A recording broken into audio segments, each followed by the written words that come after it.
इसका नाम प्रबुद्ध सम्मेलन का वो है, अस्तित्व बचाओ भाईचारा बनाओ।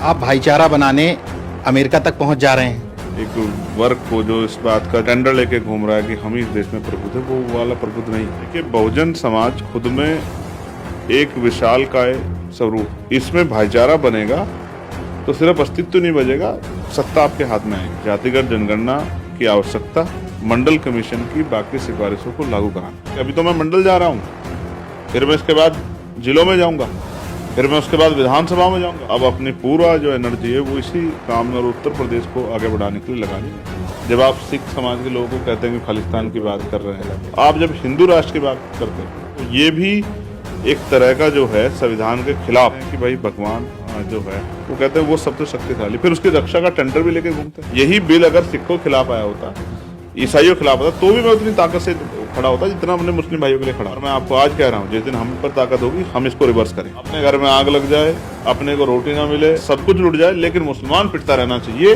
ये सोच जो लंबे पिछले कुछ समय पैदा हुई, ये सोच बड़ी खतरनाक है।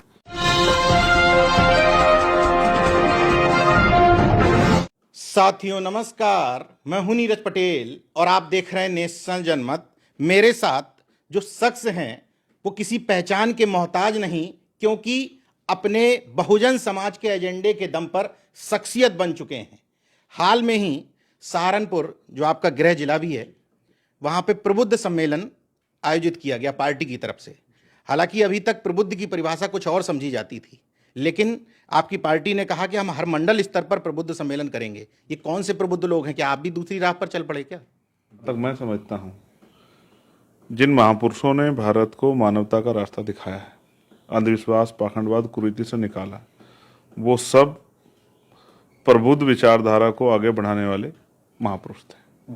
उन्हीं की विचारधारा को आगे बढ़ाने वाले, यानी कि उन्हीं के अनुयायी ही प्रबुद्ध है। वो प्रबुद्ध नहीं जो एक पार्टी ने जिनका सम्मेलन करा के जो है एक वर्ग को जो इस बात का जो है टेंडर लेके घूम रहा है कि हम ही इस देश में प्रबुद्ध है, वो वाला प्रबुद्ध नहीं है। ये बहुजन समाज के जो प्रबुद्ध लोग हैं, जिनको चिंता है कि जो आज का के हालात हैं उस हालात से हम कैसे निपटें, और अपने जो मोदी जी कहते हैं ना अच्छे दिन, जो उनके बुरे दिन आ गए हैं बहुजन समाज के लोगों के, कमजोर वर्गों के लोगों के, उनके बुरे दिनों को अच्छे दिन में कैसे बदला जाए, ये इसी को आधार बनाकर पूरे उत्तर प्रदेश में, यानी कि भविष्य की तैयारियों के आधार पर प्रबुद्ध सम्मेलन हो रहे हैं। जो बिखराव है, जो सवाल, शंका, संकोच है, उसको खत्म करने के लिए गेट टुगेदर लोगों के बीच में जाके, और जो जिस तरह काम करना है, क्योंकि हमारी पार्टी ऐसा तो है नहीं कि 10 को पुरानी पार्टी है, तो सालों पुरानी पार्टी के जो संकल्पित जो हैं कार्यकर्ता पदाधिकारी, उनको ट्रेंड करके किस तरह से वो सैकड़ों साल पुरानी पार्टी होगा, जो सत्ता में पार्टियां हैं, उनका कैसे मुकाबला कर सकते हैं, इसी के लिए जो है प्रबुद्ध सम्मेलन हो रहे हैं। और ये 18 के 18 मंडलों में होंगे। 18 मंडलों में, पूरे 18 मंडलों में। एक हो चुका है, अब दूसरा जो है मेरठ में, वो 11 मई का है। इसके बाद लगातार सैटरडे संडे एक मंडल में प्रबुद्ध सम्मेलन होगा। वहाँ कार्यकर्ताओं से बात की जाएगी, उनको तैयार किया जाएगा, और भविष्य में कोई गुंजाइश जो है ऐसी ना बचे जिससे आज़ाद समाज पार्टी, जो अपना बहुजन समाज का जो बुद्धिजीवी तबका, उससे कोई दूरी ना बन जाए। उनसे सलाह भी ले रहे हैं, उनसे जो सवाल है वो भी ले रहे हैं, उनके सवालों को दूर भी कर रहे हैं, और उनके साथ जुड़ के, क्योंकि जिस समाज का बुद्धिजीवी तबका उस समाज के उस संघर्ष से दूरी बनाता है तो वो संघर्ष कामयाब नहीं होता। तो वो पढ़े लिखे बुद्धिजीवी समाज को साथ लेके और उनके अनुभव के आधार पे, उनके जो है उनके मन में जो चिंताएं हैं उनको ध्यान में रख के, और जो विषय है, जो उसमें पहला ही विषय है वो है जातिगत जनगणना। पहला विषय, हाँ, जातिगत जनगणना की आवश्यकता, और फिर उसके साथ साथ मंडल कमीशन की बाकी सिफारिशों को लागू कराना, ये उसका पहला एजेंडा है। फिर उसके 3, 4, 5 और एजेंडे हैं, जिनमें संविधान की सुरक्षा और आरक्षण भी है, आरक्षण का विस्तार भी है। फिर उसमें इलेक्ट्रॉनिक वोटिंग मशीन के खिलाफ भी एक संकल्प है कि उसके द्वारा कहीं से भी कोई गुंजाइश ना बचे कि लोकतंत्र की हत्या हो सके। उसमें निजी क्षेत्रों में कमजोर वर्गों में SC, ST, OBC को आरक्षण का भी विषय है। उसमें जो बुनियादी सुविधाएं नहीं मिली है, और अभी भी आज़ादी के 75 साल बाद भी जानवरों जैसा जीवन जीना पड़ रहा है। और जो अत्याचार होते हैं, कास्ट बेस्ड जातिगत हिंसा, कभी बारात रोकना, कभी बेटियों पे अन्याय, कभी घर जलाना, कभी जमीन छीनना, कभी अधिकारी कर्मचारियों को दफ्तर में जो है जातिगत उत्पीड़न करना, कभी जो है उनको नीचा दिखाना, कभी ये जो अन्याय हो रहा है देश भर में, प्रदेश भर में, उस अन्याय को किस तरह से जो है रोका जाए, उन सब चीज़ों पे समाज को जागरूक करके, बहुजन समाज को, और भाईचारा बनाना है। इसका नाम प्रबुद्ध सम्मेलन का दूसरा जो नाम है वो है अस्तित्व बचाओ, भाईचारा बनाओ। मैं इसी सवाल पर आ रहा था किसका अस्तित्व बचाना है और किससे भाईचारा बनाना है? देखिए, बहुजन समाज खुद में एक विशालकाय स्वरूप है। इसमें भाईचारा बनेगा तो सिर्फ अस्तित्व नहीं बचेगा, सत्ता आपके हाथ में आएगी। बाबा साहब अम्बेडकर कहते थे political power is the master की।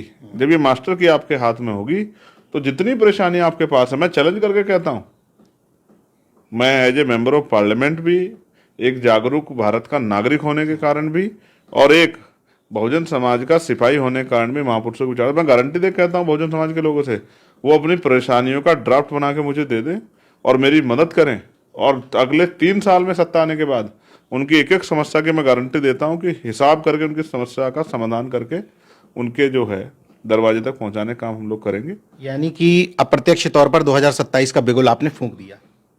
जिस तरह के हालात हैं, जिस तरह के कानून बन रहे हैं, जिस तरह का अन्याय हो रहा है, जिस तरह का धार्मिक जो आप समझिए जो धर्मनिरपेक्ष राष्ट्र की जो संविधान जिस बात को प्रिम्बल कहता है, और संविधान के आर्टिकल 14, 15 और 25, 26, 27 जिस बात के लिए जो है जिस भावना के साथ खड़े हैं, उसको जब कुचला जा रहा है, तो अब मुझे लगता है कि मेरे जैसे व्यक्ति को चुप नहीं बैठना चाहिए, उसको मैदान में आके तैयारी करनी चाहिए, और हर जिले जिले जाके, अभी तो मैं मंडल जा रहा हूँ, फिर मैं इसके बाद जिलों में जाऊंगा, फिर मैं उसके बाद विधानसभा में जाऊंगा, और मैं कोशिश करूंगा, स्वतः की बात कर रहा हूं, पार्टी तो अपना काम कर ही रही है, उस बात को ध्यान में रख के अब अपनी पूरा जो एनर्जी है वो इसी काम में और उत्तर प्रदेश को आगे बढ़ाने के लिए लगानी, जिससे तानाशाही सत्ता से, अहंकारी सत्ता का नाश हो, विनाश हो, और यहाँ बहुजन समाज के लोगों के हाथ में पावर आए। पुष्पा का एक डायलॉग है, नेशनल नहीं इंटरनेशनल। अभी तो हम एक प्रदेश की बात कर रहे थे कि इस तरीके से तैयारियां हैं, लेकिन मैं देख रहा हूं कि तैयारियां कुछ अलग ही तौर पे चल रही हैं। सोशल मीडिया पर मैंने एक प्रोग्राम देखा, शिकागो में अम्बेडकरवादी लोग, अम्बेडकराइट लोग आपको बुला रहे हैं। मुझे पता चला कि शायद आपका फॉरेन का दौरा भी है। तो विदेश जाने की क्या 8 तारीख से, बहुत पिछले 7-8 साल से उनका ये लगातार, उन्होंने मेरे पास इन्विटेशन भेजे कि आपको आना है, चाहे वो कोलंबिया यूनिवर्सिटी हो या हार्वर्ड यूनिवर्सिटी हो। कोलंबिया यूनिवर्सिटी भी जा रहे हैं? हाँ, इन सब जगह से। और जब भी 14 अप्रैल यानी कि डॉक्टर बाबा साहब अम्बेडकर की जो बर्थ एनिवर्सरी वो लोग बनाते हैं, वहाँ पे भी उन लोगों ने मेरे पास बहुत बार इन्विटेशन भेजे। हालातों की वजह से मैं वहाँ नहीं जा पा रहा था, लेकिन इस बार हालात उपयुक्त हैं तो मैं वहाँ जा रहा हूँ, और 8 तारीख को मैं जाऊँगा, और लगभग 2 तारीख तक का ये पूरा कार्यक्रम रहेगा। इस बीच में टूर भी है हमारा पार्लियामेंट्री कमेटी का, उसको भी फाइनलाइज करना है, और कोशिश ये रहेगी कि वहाँ जो लोग हैं, जो वहाँ रहकर भी, इस देश से दूर जाकर भी बाबा साहब अम्बेडकर की फिलोसफी, बाबा साहब अम्बेडकर के दर्द को, और अन्य जो महापुरुष हैं, चाहे फूले साहब हों, हमारे राष्ट्रपिता ज्योतिबा फूले साहब हों, चाहे साहूजी महाराज हों, चाहे संत राम बी प्रजापति हो, या बाबू शिवदयाल चौरसिया हो, चाहे अपने दीना भाना वाल्मीकि साहब हो, मान्यवर काशीराम साहब हो, मामना रामस्वरूप वर्मा हो, प्यारेलाल यादव, बाबू जगदीश प्रसाद कुशवाहा, जननायक कपूर ठाकुर, ये तमाम महापुरुष जो हमारे हैं, इनके जो विचार हैं, ये अमेरिका भी ले जाएंगे? नहीं, ये विचार अमेरिका में, तो अमेरिका मैं फिर कह रहा हूँ, जहाँ अम्बेडकराइट हैं वहाँ ये विचार हैं, लेकिन इनकी जड़ें गहरी होकर, जो मैंने आपको पहले का अस्तित्व बचाओ, भाईचारा बने, वो लोग भी अपना योगदान, जहाँ उनके परिवार और उस तरह से जहाँ उनके संबंध हैं, वहाँ तक भी ये विचार पहुँचे, और वो भी संकल्पित भाव से। आप देखिए, उनका संकल्प यहाँ से ज़्यादा है कि वो वहाँ रह के भी इतने अच्छे कार्यक्रम, मैं आपको कार्यक्रम की डिटेल्स भेजूंगा, जब कार्यक्रम हो जाएंगे उनकी फोटो वीडियो भेजूंगा, आप देखना। मैं पिछली बार जब ऑस्ट्रिया और इटली गया था, वहाँ पर भी कितने शानदार कार्यक्रम, मैं सोच नहीं सकता था। बिल्कुल। लेकिन इस बार मैं कोशिश करूंगा कि उसको सबको जो है कलेक्ट करके लेके आऊँगा, और उसको यहाँ जारी करूंगा कि जो भाव यहाँ है डॉक्टर बाबा साहब अम्बेडकर, क्योंकि बाबा साहब अम्बेडकर कर्ज हम सब पे है, बिल्कुल, फूले साहब का कर्ज हम सब पे है, तो उस कर्ज का भाव वहाँ कितना गहरा है। और वहाँ जैसे कनाडा ने जो है 14 अप्रैल की छुट्टी घोषित की है अपने यहाँ हॉलीडे, तो आप ये समझिए कि वो उस विचार से कितने देश दुनिया के लोग प्रभावित हो रहे हैं। तो मैं मानता हूं कि बाबा साहब अम्बेडकर एक ऐसी शख्सियत है जिनकी जयंती समारोह पूरी दुनिया में सबसे ज्यादा बड़े पैमाने पर मनाया जाता है। अभी आपसे बातचीत करते हुए मुझे एक चीज़ अचानक से याद आ गई कि एक वो दौर था, शायद आपने चर्चा भी की थी कि पासपोर्ट नहीं बना रहे थे आपका, ठीक है, और ये शायद बाबा साहब के उस संविधान की ही ताकत है कि आप पार्लियामेंट में पहुंचते हैं और अब आपको संसद सदस्य होने के नाते ही पार्लियामेंट खुद से पासपोर्ट दिया जाता है। मैं फिर इसके लिए डॉक्टर बाबा साहब अम्बेडकर का और भारतीय संविधान का और भीम आर्मी आजाद समाज पार्टी और बहुजन समाज के जो हितैषी हमारे साथ, चाहे वो पत्रकार हों, चाहे वो कर्मचारी हों, चाहे वो बिजनेसमैन हों, सबका धन्यवाद करता हूँ। अगर ये व्यवस्था ना होती, अवसर ना होते संविधान के जरिए, तो शायद ये दिन मेरी लाइफ में नहीं आता। रही दूसरी बात, मैं आपको एक घटना और बताता हूँ। मैंने कनाडा गवर्नमेंट के से भी वीजा की मांग की है। वहाँ 28 तारीख में 28 में इलेक्शन है और मुझे किसी ने नाम ना बताने की शर्त पे कहा कि आपको वीजा नहीं मिलेगा, क्योंकि वहाँ डॉक्टर अम्बेडकर को मानने वाले इतने लोग रहते हैं कि सरकार का ये मत है कि अगर चंद्रशेखर यहाँ आएंगे तो उनका इलेक्शन प्रभावित हो सकता है, तो वो आपको कनाडा तक डर पहुंच गया, वीजा नहीं देंगे। मैं तो सोच रहा था यूपी सरकार ने अभी रोकने की कोशिश की, लेकिन कनाडा में भी रोका। यूपी सरकार अच्छी सरकार है। वो जैसे एक नारा एक समय आया था, गरीबी हटाओ, तो वो गरीबी तो हटी नहीं, तो गरीबों को हटाओ, गरीब हटाते रहे। तो इसी तरह से यूपी सरकार भी जैसे कोई परेशानी अपनी बताता तो वो परेशानी नहीं खत्म करती, उस व्यक्ति का ही इलाज कर देती है कि परेशानी वाला आदमी दोबारा उनके पास ना आए। कागजी कार्रवाई जो है बहुत अच्छी शानदार तरीके पूरी करती है उत्तर प्रदेश सरकार। इसके लिए मैं उत्तर प्रदेश की सरकार के और उत्तर प्रदेश सरकार का और उनके सभी मंत्रियों का बहुत बहुत धन्यवाद करूंगा। आप भाईचारा बनाने अमेरिका तक पहुंच जा रहे हैं और एक अपना एक कॉमेडियन बाबा है, हालांकि चर्चा नहीं करनी चाहिए, लेकिन चूंकि वो गैर संवैधानिक काम कर रहा है, संविधान के धर्मनिरपेक्ष स्वरूप को, पंथ निरपेक्ष स्वरूप को चैलेंज करते हुए कह रहा है कि हिंदू गांव बनाएंगे और गांव ऐसे मुफ्त में किसी दलित पिछड़े वर्ग के लोगों को नहीं देंगे। उसके लिए बाकायदा प्रॉपर्टी डीलर बन चुका है वो बाबा। 5 लाख रुपए, 15 लाख रुपए, 20 लाख रुपए में, नाम आप समझी गए होंगे। तो आप उस हिंदू गांव के तो लिए मैं समझ लेता हूँ, लेकिन मैं फिर आपसे कहूंगा इस दुकानदारी का हल भी, अंत भी तभी होगा कि जब बहुजन समाज के लोग जागरूक हो जाएंगे। मैं आपको बहुत जिम्मेदारी से बात कह रहा हूं कि अगर किसी एक धर्म के राष्ट्र बनाने की बात करना जब किसी एक समुदाय के लिए गलत है, तो वो दूसरे समुदाय के लिए भी उतना ही गलत है। सहमत हूं। जब आप सिख समाज के लोगों को कहते हैं कि खालिस्तान की बात कर रहे हैं, जब आप कहते हैं कि मुसलमान जो है वो तो भाई इस्लामिक स्टेट की बांग नकल कर दे, तो आप जब हिंदू राष्ट्र की बात करते हो, मैं बिना राजनीतिक नफा नुकसान के, क्योंकि मैं संविधान की भावना का सम्मान करता हूं, तो ये भी एक तरह का जो है संविधान के खिलाफ बिल्कुल एक ऐसा कार्य है, एक ऐसा षड्यंत्र है जिसको बेनकाब होना बहुत जरूरी है। पहले उन्होंने एक नारा दिया था कि जात पात की करो विदाई, हिंदू हिंदू भाई भाई। फिर उन्होंने अपने एक इंटरव्यू में बताया, मैं सुनता रहता हूँ, नजर रखता हूँ ना सब पे कि कोई क्या कर रहा है। हालांकि मेरी नजर उन पर जब से ज्यादा हुई जब से प्राइम मिनिस्टर उधर गए। तो आप समझिए कि वो इसीलिए गए थे। उन्होंने क्या कहा कि बहुत सारे धार्मिक जो हैं बाबा और गुरु उनसे नाराज हो गए कि जात पात खत्म करने की बात आप कर रहे हो, ये गलत है। तो फिर से उनके सुर बदले, फिर उन्होंने कहा कि नहीं, जात पात विदाई नहीं होगी, जात पात में जो दंभ है, जात पात में जो ऊंच नीचे, ये खत्म करना है। और ये महात्मा गांधी जी की मुझे याद आ रही थी। बाबा साहब अम्बेडकर ने उनसे कहा था कि महात्मा गांधी वैसे अपने आप को संत कहते हैं, लेकिन वो वर्ण व्यवस्था के समर्थक हैं, जाति व्यवस्था के भी समर्थक और वर्ण व्यवस्था के भी समर्थक हैं। यानी कि वो कहते हैं हम ऊंचे भी रहेंगे और बराबरी भी होनी चाहिए। तो ये कैसे पॉसिबल है? तो मैं फिर ये कहूंगा, ये संविधान पे हमला है और इस हमले का जवाब हम लोग बड़े शानदार तरीके से समय आने पर देंगे। मैं आपसे फिर कह रहा हूं, ये काम मेरा अगर सगा भाई भी करता तो मैं उसका भी विरोध करता, ये मेरा कोई रिश्तेदार भी करता तो मैं उसका विरोध करता। संविधान के खिलाफ कोई कुछ भी करेगा, इस देश को तोड़ने काम करेगा, बांटने काम करेगा, तो फिर आप समझिए कि उसको सबक सिखाना बहुत जरूरी हो जाएगा। एक शंकराचार्य ने तो उसी समय कह दिया था कि जात पात तोड़ देंगे तो हिंदू धर्म नहीं रह पाएगा, वो तो जाति चल रहा है। सच्चाई यही है, वर्ण व्यवस्था चल रहा है। उनको डिबेट करनी चाहिए उनके साथ, जो नारा लगाए थे कि भाई भाई, और वो फिर उन्होंने तत्काल रिएक्शन करे, कहा कि वो मूर्ख है। कहा कहा कि मूर्ख, उसको पता ही नहीं है कि जिस दिन जात पात खत्म हो जाएगी तो ये वर्ण व्यवस्था ही टूट जाएगी। आप ये समझिए, और मैं भी ये समझता हूं कि ये इस खेल के पीछे किसको फायदा और किसको नुकसान है। इस देश में बहुसंख्यक लोग तो पिस रहे हैं। जैसे एक ये उत्तर प्रदेश की एक पार्टी ने दिया पीडीए, तो उसमें जो डी है, जैसे चाकी के दो पार्ट होते हैं, डी उसके बीच में, तो डी वहां क्या होगा आप समझिए, डी वहां पीसा जाएगा। डी वहां सुरक्षा के लिए नहीं है, डी तो वहां औजार की तरह यूज होगा और फिर डी वहां उसमें पिस जाएगा।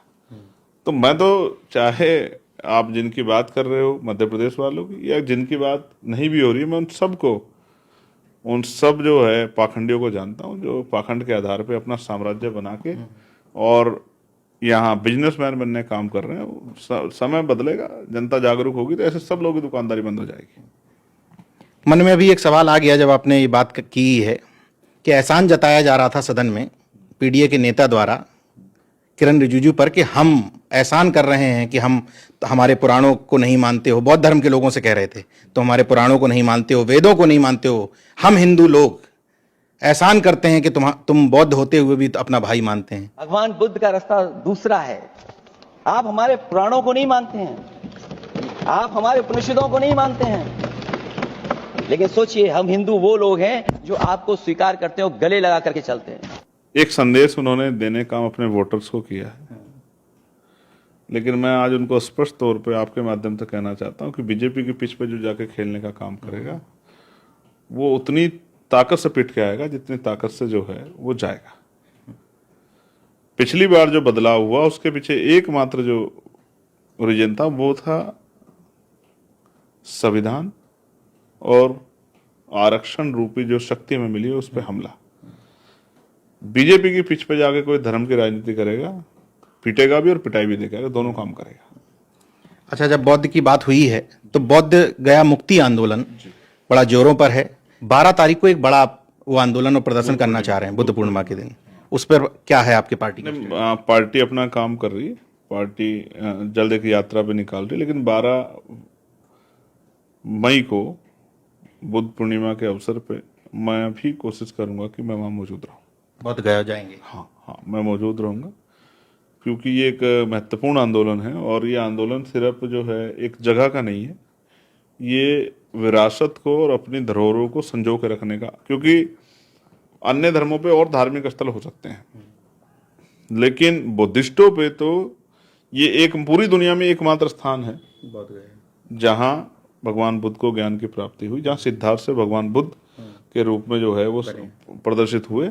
तो वो उस जगह की हिस्टोरिकल जो वो है, चाहे वो चाइना से आप वो कर लो, चाहे जापान से कर लो, चाहे कोरिया से कर लो, चाहे श्रीलंका से कर लो, सब लोग जानते हैं कि वो जगह वहाँ है। अब उस जगह को जो है बुद्धिस्ट लोग अपने फेवर में चाहते हैं, तो मुझे लगता है कि सरकार को उनकी मांग को सुनना चाहिए। और मैंने तो किरण रिजिजू जो हमारे मंत्री, मैंने उनसे भी ये कहा था, मेरा ये मानना है कि कोशिश करनी चाहिए कि भाई ये जो पीड़ा है बुद्धिस्टों के मन में और वो जो एक्ट है बीटी एक्ट, वो अब उसको नष्ट करके ये धरोहर जो है वो बुद्धिस्ट समाज के कब्जे में देनी चाहिए। एक और बिल है जो इस समय चर्चा में है। वो संस्कृति का जब उनमें आपसी जो है उनमें टकराव होता है एक जगह से काम करने पे, उसका खामियाजा कैसे भुगतना पड़ता है। जिस बिल की बात आप अभी करने वाले, मैं आपको उसी बिल के आधार पर इस बात को कह रहा हूँ।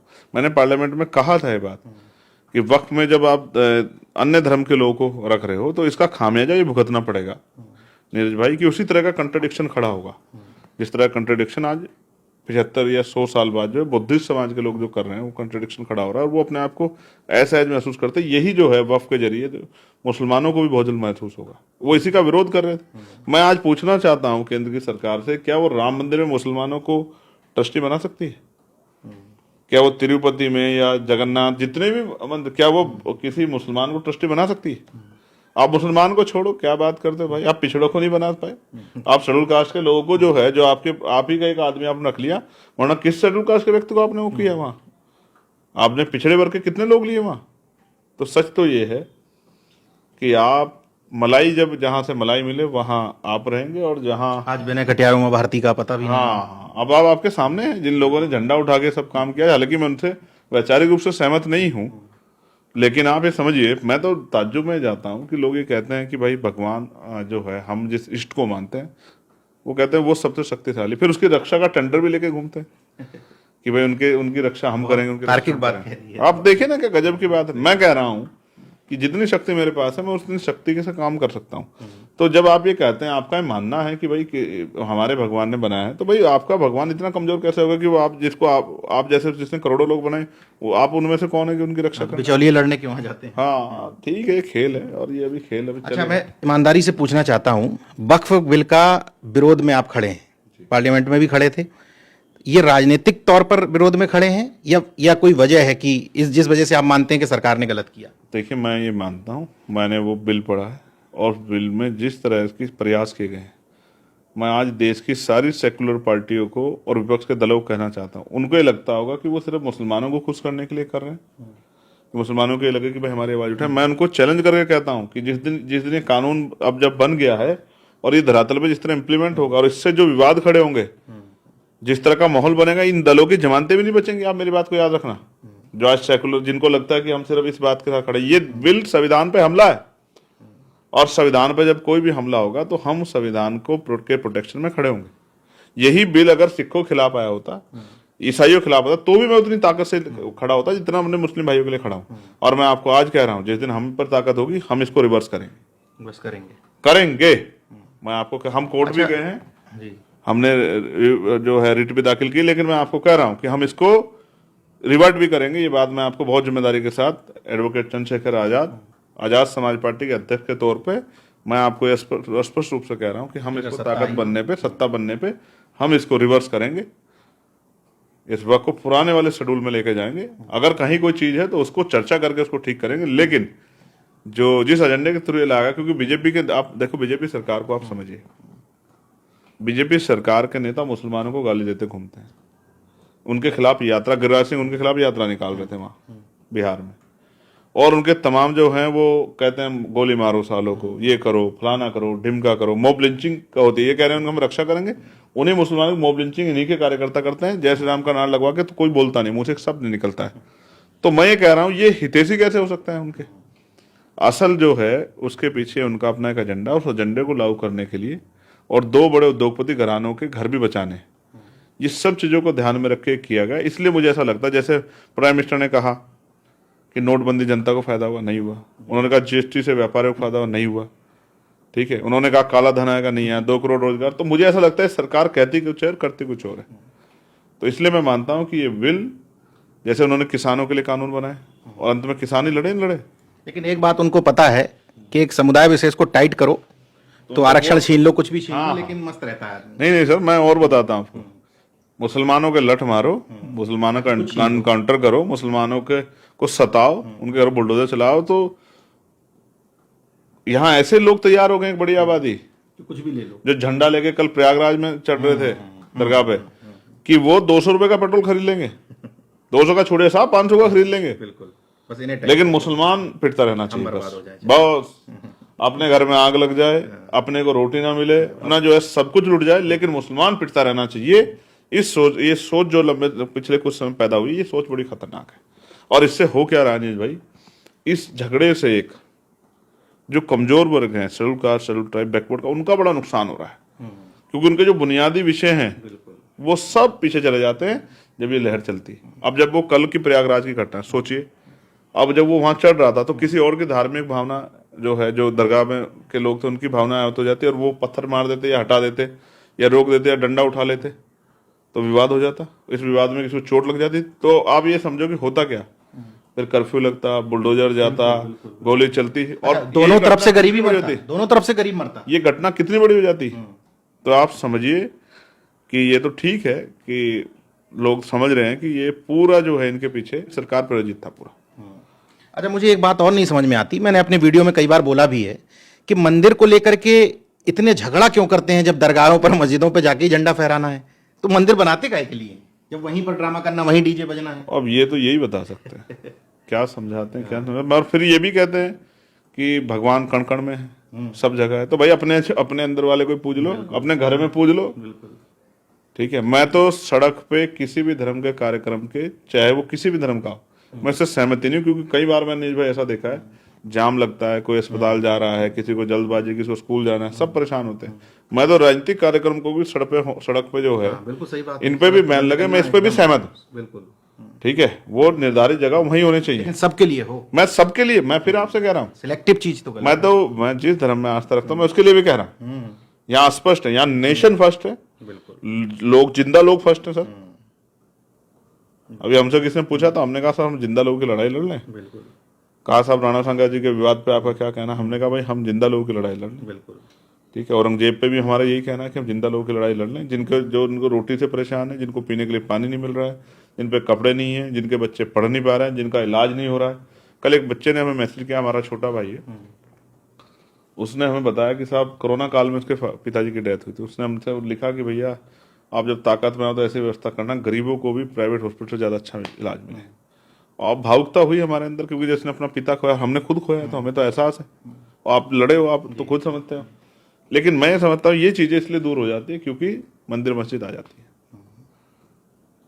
किसी एक वर्ग पर डंडा बज रहा होता है तो लोग खुश होते हैं, बाकी काम तो हमारा देश का महान मीडिया कर देता है।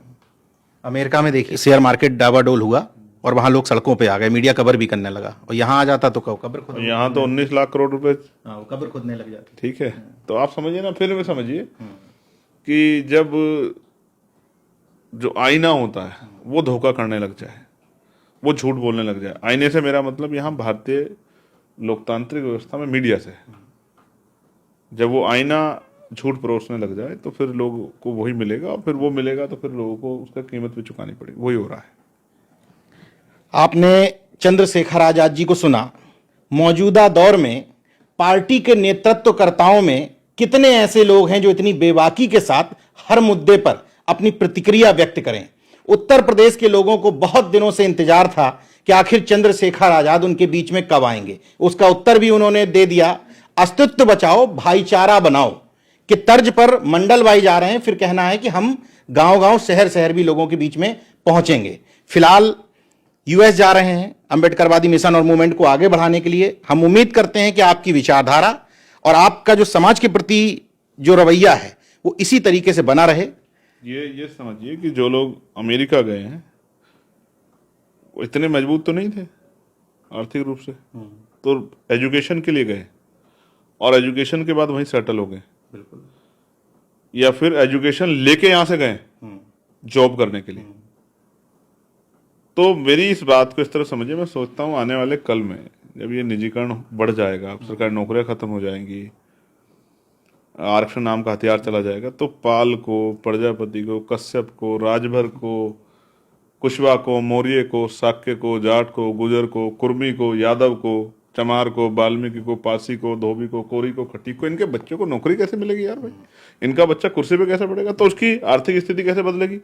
वो मिडिल क्लास कब बनेगा? वो जो है उसमें संपन्न लोगों में कब जाएगा? तो वो तो खत्म हो जाएगा। प्राइवेट सेक्टर मतलब गुलामी, वो गुलामी की जंजीरों में जकड़ा जाएगा। तो मैं सोचता हूं कि भाई ये लोग अपने बारे में क्यों नहीं सोचते? विश्वकर्मा का क्या होगा? कोई पूछने वाला है? तो कब्र की खुदाई में सैन का क्या होगा? ठीक है, मैं फिर सोचता हूं कि भाई लोगों को अपने बच्चों की और अपनी चिंता क्यों नहीं? तो फिर मैं समझता हूं जब टीवी में जो परोसा जाता है और मीडिया जो परोसती है और वो उसमें खुश है। बाकी तो इंटरनेट सस्ता है हमारे यहाँ। फिर भी हमें आपकी कुछ जिम्मेदारी अपनी निभानी। हाँ, हमें अपना काम करना, जो होगा देखा जाएगा। हमें पीछे नहीं हटना है। अगर महापुरुष हट जाते तो हम नहीं होते, और अगर हम डटे रहे तो आने वाला जो ये दौर है ये भी गुजरेगा, और अच्छा बदलाव के अच्छे जो है हमारे लोगों के लिए अच्छे दिन में आएंगे। देखते रहिए नेशनल जनमत, जागरूक और सजग बने रहिए। जय विज्ञान, जय संविधान, जय लोकतंत्र। धन्यवाद।